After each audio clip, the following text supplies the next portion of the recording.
ओम शांति। आज 10 मई 2023 की बाबा की साकार मुरली सुनेंगे। बाबा कहते हैं, मीठे बच्चे, तुम रूहानी सोशल वर्कर हो। तुम्हें भारत को स्वर्ग बनाने की सेवा करनी है। दुखधाम को सुखधाम बनाना है। प्रश्न है, संगम पर तुम ब्राह्मण बच्चे किस बात में बहुत एक्सपर्ट तीखे बन जाते हो? उत्तर, सभी मनुष्य आत्माओं की मनोकामना पूर्ण करने में। अभी तुम एक्सपर्ट बने हो। मनुष्यों की कामना मुक्ति और जीवन मुक्ति पाने की है, वह तुम्हें पूर्ण करनी है।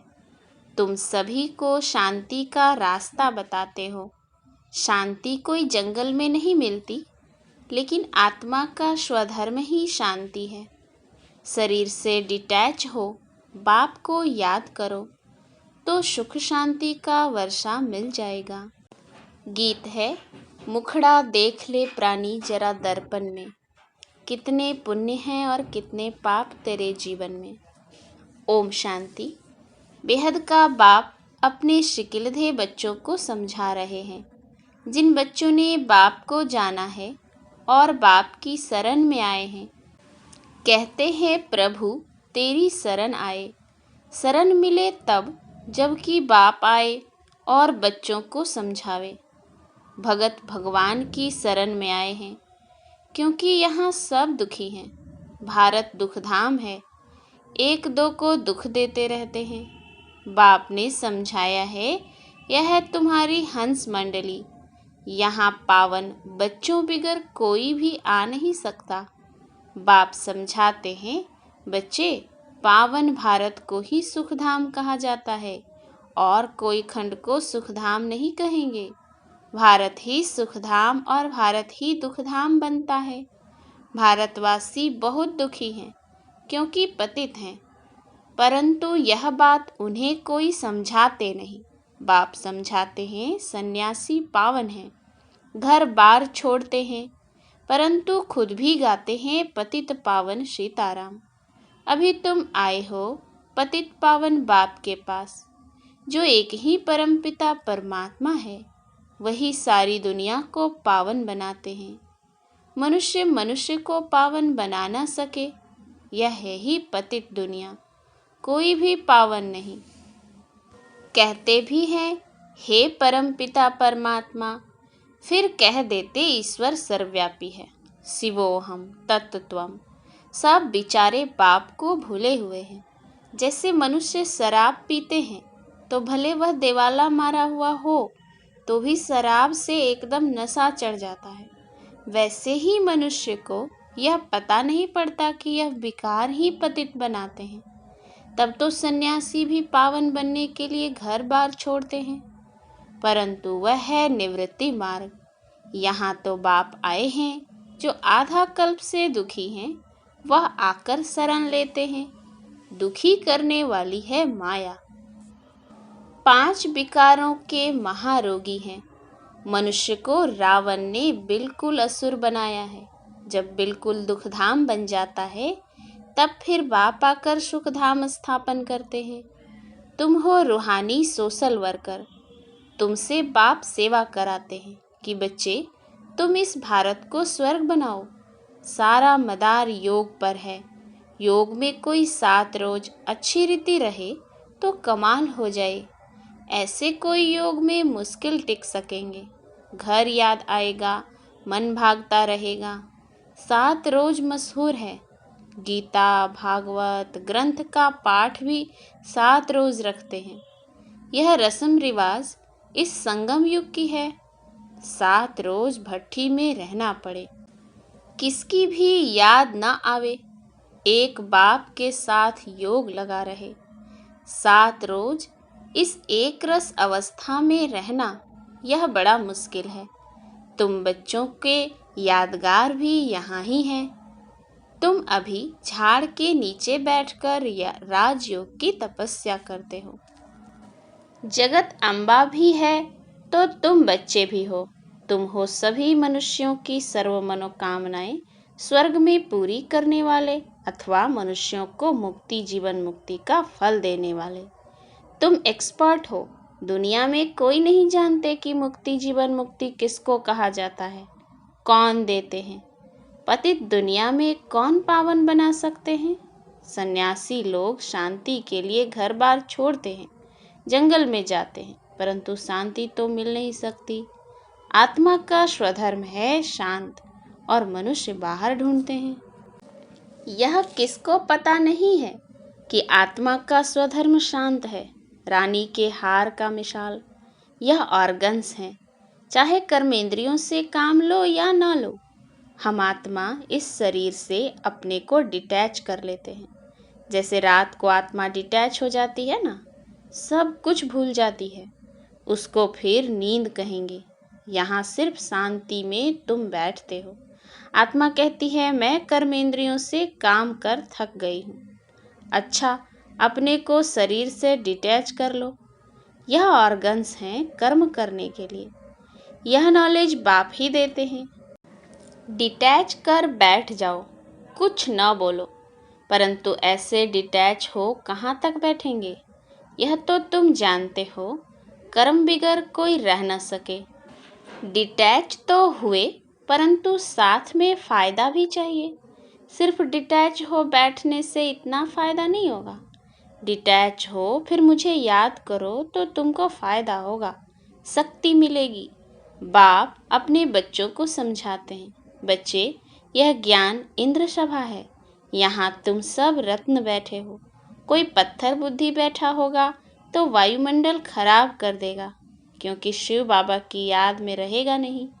उनको अपने मित्र संबंधी याद पड़ते रहेंगे। तुमको तो अपने बाप को निरंतर याद करना है। यह कोई कॉमन सत्संग नहीं है, यह बड़ी यूनिवर्सिटी है। मेडिकल कॉलेज में कोई अनपढ़ आकर बैठे तो कुछ नहीं समझेगा, उनको तो अलाउ नहीं करेंगे। सिर्फ देखने से कुछ समझ नहीं सकेंगे। इस नॉलेज को भी भिखारी पतित समझ ना सकें, इसीलिए ऐसे को अलाउ नहीं किया जाता है। कोई कहे कि हम क्लास में आवें, लेक्चर सुने, परंतु इससे कुछ समझ नहीं सकेगा। यह यूनिवर्सिटी है मलिच्छ से स्वच्छ देवता बनने के लिए। यहाँ ऐसे कोई को अलाउ नहीं किया जाता है। बाप को तो जान न सके, बाप है गुप्त। तुम जानते हो बेहद के बाप की शरण में आए हैं, बाप से सदा सुख का वर्षा लेने। बाप खुद कहते हैं यह ब्रह्मा का जो शरीर है, यह बहुत जन्मों के अंत का वानप्रस्थ वाला है। यह भी बहुत शास्त्र आदि पढ़ा हुआ है। अभी मैं सब वेद शास्त्रों का सार इन द्वारा सुनाता हूँ। ब्रह्मा के हाथ में शास्त्र दिखाते हैं। विष्णु की नाभि कमल से ब्रह्मा निकला, समझाया है विष्णु की नाभि कमल से ब्रह्मा, ब्रह्मा की नाभि कमल से विष्णु निकला है। ब्रह्मा सरस्वती दोनों कैसे नारायण लक्ष्मी बनते हैं, फिर 84 जन्म पूरा कर अंत में ब्रह्मा सरस्वती बनते हैं। उन्होंने फिर गांधी जी की नाभि कमल से नेहरू दिखाया है। अभी यहाँ तो क्षीर सागर है नहीं, यह है विषय सागर। क्षीर सागर सतयुग में दिखाते हैं। तुम बच्चे जानते हो, आधा कल्प से माया ने दुखी बनाया है। भारत जितना दुखी और कोई नहीं है, भारत जितना सुखी भी और कोई नहीं हो सकता। बाप कहते हैं देवी देवता धर्म तो प्रायः लोप होना ही है, तब तो मैं आकर फिर से नया धर्म स्थापन करूं। बरोबर अब स्थापन हो रहा है। तुम बच्चे आकर बाप से वर्षा ले रहे हो। जानते हो स्वर्ग में कौन राज्य करते हैं। बचपन में राधे कृष्ण, वही फिर लक्ष्मी नारायण बनते हैं। अब तो बाप आया हुआ है, भिन्न नाम रूप से लक्ष्मी नारायण पढ़ते हैं। श्री कृष्ण का सांवरा रूप यहाँ बैठा है। बाप इसको उस पार ले जाते हैं। शास्त्रों में दिखाते हैं श्री कृष्ण को टोकरी में उस पार ले गए। अब शिव बाबा आया हुआ है। तुम बच्चों को आँखों पर बिठाकर स्वर्ग का मालिक बनाते हैं। सारी वंशावली को पढ़ाकर बाप ले जाते हैं, कंसपुरी से कृष्णपुरी में। एक की तो बात नहीं है, रावणपुरी से तुम सब को निकाल नैनों पर बिठाकर सुखधाम ले जाता हूँ। मैं तुम बच्चों को स्वर्ग तक पहुँचाने आया हूँ, फिर इस दुनिया का विनाश हो जाएगा। लड़ाई की बात भी शास्त्रों में है, परंतु समझते कुछ भी नहीं है। यह दादा भी बहुत शास्त्र पढ़ा हुआ था। अब बाबा कहते हैं, इन सब को छोड़ मामेकम याद करो। मैं सबका सद्गुरु हूँ। कंसपुरी कलयुग को, कृष्णपुरी सतयुग को कहा जाता है। अब तुमको रावणपुरी से रामपुरी व कृष्णपुरी में ले चलता हूँ। चलेंगे सुखधाम कृष्णपुरी में। गाते हैं ना, भजो राधे गोविंद, यह हुआ भक्ति मार्ग। अभी तुम राधे गोविंद फिर से बन रहे हो। अभी तुम्हारा दोनों ताज नहीं रहा है, न लाइट का न राजाई का। पवित्र को ही लाइट का ताज देते हैं। लक्ष्मी नारायण तो हैं ही सदा पवित्र, उनको कभी संन्यास नहीं करना पड़ता है। सन्यासी जन्म लेकर फिर घर बार छोड़ते हैं पवित्र बनने के लिए।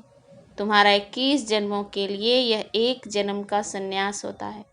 वह कोई 21 जन्म पवित्र नहीं होते हैं।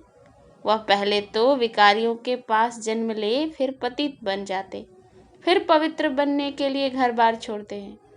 वह है रजोगुनी संन्यास। बाप कहते हैं, मैं नॉलेजफुल हूँ, नॉलेजफुल, ब्लिसफुल, मेरे में ही फुल नॉलेज है। सूक्ष्म वतन, मूल वतन, स्थूल वतन और सृष्टि के आदि मध्य अंत की फुल नॉलेज तुम बच्चों को देता हूँ, जिससे तुम फूल बनते हो। देवी देवताएं हैं ही फूल। तुम बच्चे बाप की गोद में आए हो। जानते हो हम श्रीमत पर चल फिर से राज्य भाग्य लेते हैं। यह हार जीत का खेल है। माया से हारे हार है, माया से जीते जीत है। तुम सर्वशक्तिमान बाप से योग लगाकर शक्ति ले माया पर विजय पाते हो। समझते हो हमारा 84 जन्मों का ड्रामा अब पूरा होता है। हम फिर से राज्य भाग्य लेते हैं। लक्ष्मी नारायण को क्षीर सागर में दिखाते हैं। यह है विषय सागर। राधे कृष्ण तो छोटे बच्चे थे। श्री कृष्ण को बहुत प्यार से झूले में झुलाते हैं। समझते हैं वह स्वर्ग का प्रिंस है। श्री कृष्ण को 16 कला कहा जाता है, राम को 14 कला। वही श्री कृष्ण फिर 16 कला से 14 कला बनते हैं। पुनर्जन्म तो लेना पड़े ना। बाबा ने समझाया है, पूरे 84 जन्म तो सब नहीं लेते होंगे, और धर्म वाले 84 जन्म नहीं लेंगे। समझने की बातें हैं। फादर से वर्षा जरूर मिलना चाहिए। वह है स्वर्ग का रचयिता, तो जरूर स्वर्ग का मालिक ही बनाएंगे। वह फादर परम धाम में रहते हैं, हम भी वहाँ से आते हैं। बाबा को अच्छी रीति याद करना है। याद से शांति मिलेगी। मनुष्य तो कहते हैं परमात्मा से योग कैसे लगाएं, मूंझ पड़ते हैं। तुमको तो सब समझ मिली है। बाप आते ही हैं दुख धाम और सुख धाम के संगम पर। कलयुग अंत है दुख धाम, सतयुग आदि है सुख धाम। दुख धाम को बदल सुख धाम में बाप ही बिठाएंगे। इतनी ही समझ की बात है। यह पढ़ाई पवित्रता के बगैर कोई पढ़ न सके, इसीलिए यहाँ पतित को नहीं बिठाया जाता है। समझाना है, तुम आधा कल्प के महारोगी हो। माया ने महारोगी बनाया है, इसीलिए पहले भट्ठी में रखा जाता है। तुम बच्चे हरेक के ऑक्यूपेशन को जान गए हो। शिव के मंदिर में जाएंगे तो समझ जाएंगे। यह बाबा गति सदगति दाता है। सबसे बड़ा तीर्थ भी भारत है, परंतु गीता में श्री कृष्ण का नाम डाल दिया है। शिव बाबा का नाम गुम कर दिया है। शिव बाबा ही आकर सबको दुख से छुड़ाते हैं। बाकी पानी की गंगा तो पतित पावनी है नहीं, वह तो पहाड़ों से निकली है। उसको पतित पावनी कैसे कहेंगे? इसको अंधश्रद्धा कहा जाता है। मनुष्य क्या क्या करते रहते हैं। गाते हैं मनुष्य जैसा दुर्लभ जन्म है नहीं। सो दुर्लभ जन्म तुम्हारा अभी का है, जबकि बाप आया हुआ है। यह तुम्हारा अमूल्य जन्म है।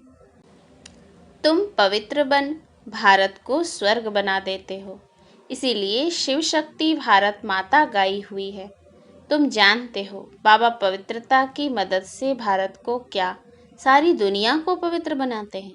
जो जो पवित्रता की उंगली देते हैं, मन मना भव रहते हैं, वही मददगार हैं। इसका अर्थ भी तुम समझते हो, यह दादा भी नहीं समझते थे। इनके बहुत गुरु किए हुए हैं, शास्त्र पढ़े हुए हैं। तब बाबा कहते हैं, मामेकम याद करो, मैं ही तुम्हारा सब कुछ हूँ, गति सदगति दाता हूँ। मनुष्य तो पतित हैं, अब तुम आए हो शिव बाबा के पास, ब्रह्मा द्वारा वर्षा लेने। इस निश्चय बिगर कोई आ न सके, आकर और ही अशांति फैला देंगे। तुम भारत को सुप्रीम शांति में ले जाते हो। यह है स्थापना का कार्य जो मनुष्य कर न सके। तुम भी शिव बाबा की मदद से कर रहे हो। तुमको भी प्राइज क्या मिलती है? स्वर्ग के मालिक बनते हो। ऐसे बाबा के बनते भी फिर निश्चय बुद्धि नहीं है तो माया एकदम हप कर लेती है। अच्छा, मीठे मीठे सिकिलधे बच्चों प्रति माता पिता बाप दादा का याद प्यार और गुड मॉर्निंग। रूहानी बाप की रूहानी बच्चों को नमस्ते। हम रूहानी बच्चों की रूहानी बाप दादा को याद प्यार गुड मॉर्निंग और नमस्ते नमस्ते नमस्ते। धारणा के लिए मुख्य सार। पहला, इस एक जन्म में पुरानी दुनिया से संन्यास कर बाप का मददगार बनना है, पवित्रता की अंगुली देनी है और मन मना भव रहना है। दूसरा, भारत को सुप्रीम शांति में ले जाने की सेवा करनी है। इस शरीर से डिटैच हो बाप की याद में रहकर शक्ति लेनी है, शांति का दान देना है। वरदान, तीनों कालों तीनों लोकों की नॉलेज को धारण कर बुद्धिवान बनने वाले विघ्न विनाशक भव। जो तीनों कालों और तीनों लोकों के नॉलेजफुल हैं, उन्हें ही बुद्धिवान अर्थात गणेश कहा जाता है। गणेश अर्थात विघ्न विनाशक। वह किसी भी परिस्थिति में विघ्न रूप नहीं बन सकते। यदि कोई विघ्न रूप बने भी तो आप विघ्न विनाशक बन जाओ, इससे विघ्न खत्म हो जाएंगे। विघ्न विनाशक आत्माएं वातावरण वायुमंडल को भी परिवर्तन कर देती हैं, उसका वर्णन नहीं करती। स्लोगन, अपनी चलन और चेहरे से सत्यता की सभ्यता का अनुभव कराना ही श्रेष्ठता है। अच्छा, ओम शांति।